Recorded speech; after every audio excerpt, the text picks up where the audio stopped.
السلام علیکم پیارے دوستوں، آپ سب کو پھر سے ایک دفعہ خوش آمدید۔ پیارے دوستوں، میں نے آج پھر سے اس چینل پر درس دینے کا شرف حاصل کیا۔ اللہ کی عبادت ہے تو اللہ مجھے حق کو سچ بیان کرنے کی توفیق عطا فرمائے۔ مجھے اور آپ کو سننے کا ہمیشہ ہمیشہ اس طرح کی توفیق عطا فرمائے۔ پیارے دوستوں، آج کا جو ہمارا عنوان ہے وہ ہے حسد۔ حسد وہ گناہ تھا دنیا میں سب سے پہلا گناہ تھا حسد ہی تھا جس کی وجہ سے اللہ تعالیٰ نے ابلیس شیطان کو جنت سے نکال دیا تھا، کیونکہ اس نے حسد کیا تھا اللہ تعالیٰ کے نظام کو سجدہ کرنے سے۔ حسد ہی تھا جس کی وجہ سے دو بھائیوں کا آپس میں قتل ہوا، قابیل اور اپنے بھائی حضرت حابیل کا قتل کیا۔ حدیث پاک میں آتا ہے کہ حسد نیکیوں کو اس طرح کھا جاتی ہے جس طرح آگ لکڑی کو کھا جاتی ہے یا آگ لکڑی کو جلا دیتی ہے۔ یعنی کہ حسد اتنا بڑا گناہ ہے کہ جس طرح آگ لکڑی کو کھا جاتی ہے اسی طرح یہ نیکیوں کو کھا جاتی ہے حسد۔ پیارے دوستوں، حسد ایک اور حدیث میں فرماتے ہیں کہ حسد کہ آپس میں حسد نہ کرو، آپس میں ایک دوسرے سے حسد نہ کرو، آپس میں بھائی بھائی۔ اب حضرت حابیل اور قابیل یہ دونوں بھائی تھے۔ اب پہلے زمانے میں یہ ہوتا تھا کہ ایک جمعہ بہن اور ایک لڑکا اور لڑکی ساتھ اکٹھے پیدا ہوتے تھے۔ اب قابیل کے ساتھ اس کے جمعہ اور حابیل کے ساتھ اس کے جمعہ دونوں پیدا ہوتے تھے۔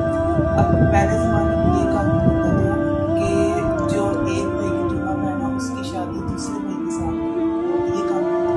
پھر جو دوسرے بھائی کی جمعہ ہوتی اس کی شادی دوسرے بھائی کے ساتھ، یعنی کہ جو قابیل کی جمعہ بہن تھی اس کی شادی ہوتی حضرت حابیل کے ساتھ، جو حضرت حابیل کی جمعہ بہن تھی اس کی شادی ہوتی قابیل کے ساتھ۔ اب بات یہ تھی کہ جو قابیل کی جمعہ بہن تھی وہ زیادہ خوبصورت تھی، حضرت حابیل کی بہن زیادہ خوبصورت نہیں تھی۔ اب جو قابیل کی بہن کی شادی تھی اس کی شادی ہوتی حضرت حابیل کے ساتھ۔ اب مختصر قابیل نے بات بتایا، اس نے کہا کہ میں نے اپنی شادی اپنی جمعہ بہن کے ساتھ کی۔ اب جب قابیل نے یہ کہا اپنی جمعہ بہن سے، اب حضرت حابیل نے ضد کرنے لگے کہ تم اپنی جمعہ بہن کا شادی نہیں کر سکتے، تمہاری جمعہ بہن کی شادی تمہارے بھائی حضرت حابیل کے ساتھ، یہ قانون نہیں حرام تھا۔ تو المختصر نے بات کو آگے بڑھایا۔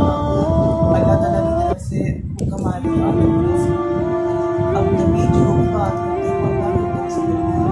اللہ تعالیٰ کی طرف سے حکم آیا حضرت آدم علیہ السلام کو، اللہ نے کہا اب تمہارے دونوں بیٹے اللہ کی بارگاہ میں قربانی پیش کریں گے۔ اب المختصر حضرت قابیل نے اللہ کی بارگاہ میں قربانی پیش کی۔ اب حضرت حابیل کی قربانی قابیل کی قربانی نہیں کی گئی، یعنی کہ جس کی قربانی اللہ کی بارگاہ میں قبول ہوتی تھی آسمان سے بجلی گرتی تھی اور اس کی قربانی کو جلا دیتی تھی۔ اب حضرت حابیل کی قربانی جل گئی، آسمان سے بجلی گری، یعنی اس کی قبول ہوگی، قابیل کی قربانی نہیں کی گئی ہوگی۔ اب المختصر جب یہ ہوا، اب کہتے ہیں کہ جب انسان قربانی کرتا ہے تو اللہ تقویٰ اور پرہیزگاری بھی دیتا ہے۔ اگر انسان کے اندر تقویٰ ہے تو اس کی قربانی قبول ہوتی ہے۔ حدیث میں یہ بھی آتا ہے کہ تمہارا خون نہیں جاتا تقویٰ اور پرہیزگاری جاتا۔ تو حضرت حابیل کی نیت تھی تقویٰ اور پرہیزگاری، اور قابیل کی نیت تھی کہ جلدی سے میری قربانی قبول ہو، میں اس کے ساتھ شامل ہوں۔ اب مختصر اس کی قربانی قبول۔ اب یہاں سے شروع حسد کی صورت۔ اب قابیل کو برداشت ہوا کہ اس کی قربانی اللہ کی بارگاہ میں قبول ہونا ہے۔ اب جب اس کو بتایا ہے، اب اس کے دل میں حسد پیدا ہوا، اب اس سے اپنے بھائی سے کہا کہ میں تجھے ضرور قتل کر دوں گا۔ اب جب قابیل نے اپنی بے حضرت حابیل سے فرمایا، اس کے دل میں حسد آیا۔ اب المختصر دونوں چلے گئے۔ اب رات میں وہ سوچتا رہا، ترکیب بناتا رہا کہ میں کس طرح اپنے بھائی حضرت حابیل کا قتل کروں۔ جب اس نے سوچا، اب شیطان ایک انسانی صورت میں آیا، اس کو گائیڈ کیا۔ اب قابیل شیطان وہ انسانی صورت میں اس کے سامنے، اب شیطان اس کو بتا رہا ہے کہ اس نے ایک پرندے یا چڑیا کا سر پتھر کے اوپر رکھا، اس کے سر پر پتھر مارا۔ اب جب قابیل نے یہ سارا منظر دیکھا، اب شیطان نے اس کو سارا گائیڈ کیا۔ اب قابیل نے یہ سوچ لیا کہ میں اپنے بھائی حضرت حابیل کو اسی طرح قتل کروں گا۔ شیطان نے اس چڑیا کے پتھر کو قتل کیا۔ اب المختصر ہو گیا اس کے کمرے میں، حضرت حابیل اپنے بستر پر آرام فرمائے سو رہے ہیں۔ اب قابیل نے پتھر اٹھایا اور ان کے سر مبارک پر مارا اور حضرت حابیل کا سر اس طرح قتل کر دیا۔ قابیل نے اپنے بھائی حضرت حابیل کا صرف حسد کی وجہ سے قابیل نے اپنے بھائی حضرت حابیل کو قتل کر دیا۔ اب مسئلہ یہ تھا، اب وہ پریشان تھا کہ میں اپنے بھائی حضرت حابیل کی لاش کو کہاں دفناؤں۔ اب المختصر پھر شیطان انسانی صورت میں آیا۔ اب اس نے اس کو پھر گائیڈ کیا کہ ایک چڑیا یا کبوتر کبوتر کو مٹی کے اندر دفنا۔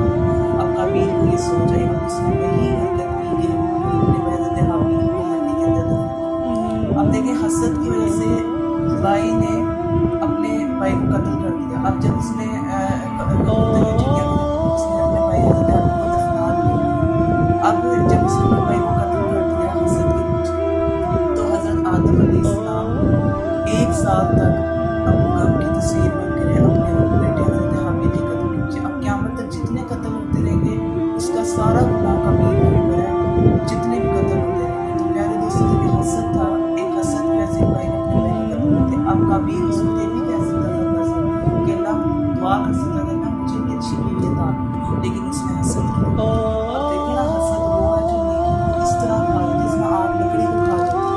اب آج کے دور میں حسد کیا؟ آج کے دور میں حسد یہ ہے کہ اگر کسی کو کوئی چیز ملتی ہے، کوئی عزت شہرت ملتی ہے، اب انسان دل میں جیلسی محسوس کرے کہ اللہ تم نے اس کو کیوں دیا تو یہ مجھے دے۔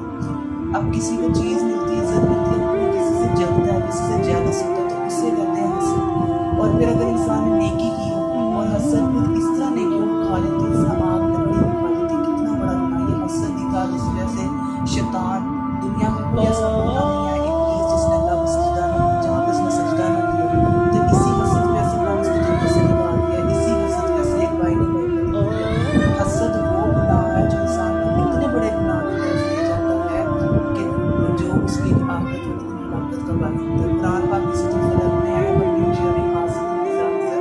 کہ میں پناہ مانگتا ہوں حسد کرنے والوں کے شر سے جب وہ حسد کرنے لگے۔ تو حسد آج کے لیے بیان بتانے کا مقصد یہ تھا کہ ہم لوگ حسد سے بچیں۔ اگر انسان اللہ تعالیٰ کسی کو عزت شہرت یا دولت عطا کرتا ہے اور اگر انسان دل میں یہ سوچے کہ جس طرح اللہ تم نے اس کو یہ عطا کی اس طرح تم مجھے بھی عطا کر، اگر وہ یہ سوچ رش کرے تو اس میں اسلام کو ماننا تو اس میں اسلام اس چیز کی اجازت دیتا ہے کہ ہم رش کریں کہ جس طرح اللہ نے اس کو عطا کی اس طرح تم نے عطا۔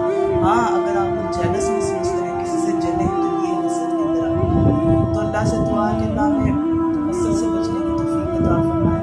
اللہ تعالیٰ ہمیں اس گناہ سے بچنے کی توفیق عطا فرمائے کہ وہ گناہ جو اللہ اس سے سخت نہ ہو سکتا۔ اللہ کی بارگاہ میں دعا کریں